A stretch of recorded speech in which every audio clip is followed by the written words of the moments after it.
Danica. Sino to? Paano mo nakuha yung number ko? Sabihin na lang natin sa isang hindi inaasahang kaibigan. Si Ben. Kaibigan ka pala nung Ben na yon. Pwes, sorry ka na lang dahil wala kang aasahan sa akin. Kahit sabihin ko sa'yo, anak na mortal mong kaaway, ang maitim na bata na yon.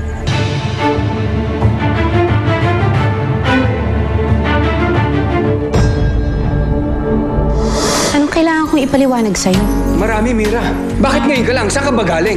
At anong kalokohan sinabi mo sa kumare natin para pautangin ka ng malaking pera? Iniisip mo ngayon kung saan niya kailangan ng malaking halaga na yon? Maybe she's planning on leaving you. At isasama niya yung negritang batang yun. Alex told us everything. Ang loan, and not to mention, yung recent discovery sa akin. What do you mean, tita? Simula ngayon, hindi ka naalis dito sa loob ng kwartong nito! Dito ka mabubulok! Arturo!